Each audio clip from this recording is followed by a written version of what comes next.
আসসালামু আলাইকুম। আজকের মাংসগুলো আমার কাছে লাগছে কি কোরবানির মাংসের মতো। আসলে ছেলে মানুষ আর হচ্ছে মহিলা মানুষ, পুরুষ মানুষ আর মহিলা মানুষ মানে মাংস কেনার মধ্যে পার্থক্য আরকি। তো আমি মানে এটা হচ্ছে হাসান সাহেব কিনেছে এই মাংস। ও এত সুন্দর মাংস কিনেছে আমি আপনাদেরকে বুঝাতে পারব না। আজকের মাংসটা মানে খুবই সুন্দর ছিল, একদম কোরবানির মাংসের মতো। কিন্তু আমি একটু ঝাল দিয়ে দিয়েছি। আমাদের এই মরিচটা এত বেশি ঝাল আমি আসলে বুঝতে পারিনি। কিন্তু তারপরেও মানে খুবই মজা হয়েছিল। মাংসটা ফ্রেশ একদম, একটু ঝাল হয়েছে। আর আমি তো একদম মনের মাংস সুন্দর দেখে মনের মাধুরী মিশিয়ে হাত দিয়ে মেখে মেখে অনেকক্ষণ ধরে এটাকে আমি হাতে ম্যারিনেট করেছি। দেখতেই পাচ্ছেন মাংসগুলো মাশাআল্লাহ এত সুন্দর, আর সাথে সাথে এত পানি বের হয়ে গিয়েছিল। মানে জবাই করার সাথে সাথে এই মাংসটা নিয়ে এসছে, একদম সকাল সকাল গিয়েছিল 8:30টার দিকে। তো আমি প্রথমত বসিয়ে দিয়েছিলাম, তারপর আমি নিজে পেঁয়াজ কেটেছি। খালা আসতে একটু দেরি হয়েছে, সেজন্য পেঁয়াজ কেটে মাংসটা যেন তাড়াতাড়ি হতে থাকুক আর কি।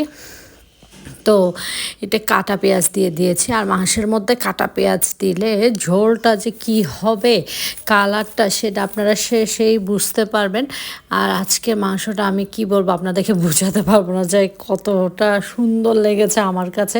আমি যদি এগুলো মাংস যদি 5 কেজি একসাথে 10 কেজি রান্না করতে পারতাম, ওফ আমার মানে এত শান্তি লাগতো। খাওয়ার থেকেও আমার হচ্ছে রান্না করে আর হচ্ছে দেখেই শান্তি লাগে।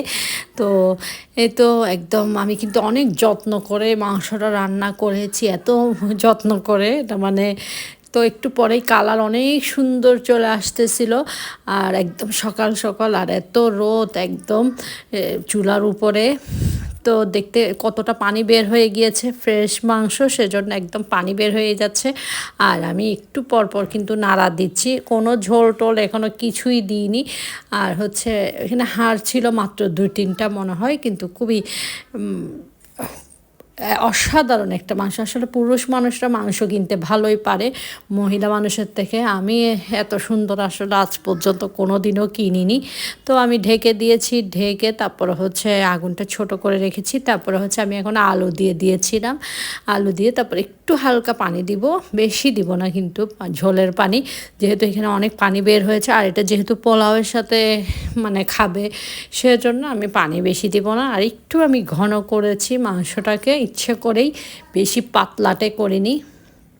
তো একটু পরপর নেড়ে দিচ্ছি, যেহেতু আলু দিয়ে দিয়েছি লেগে যাওয়ার সম্ভাবনা থাকতে পারে। তো আমার কালারটা কেমন আসছে দেখবেন, ভালো লাগলে শেয়ার করবেন। আসসালামু আলাইকুম, আল্লাহ হাফেজ।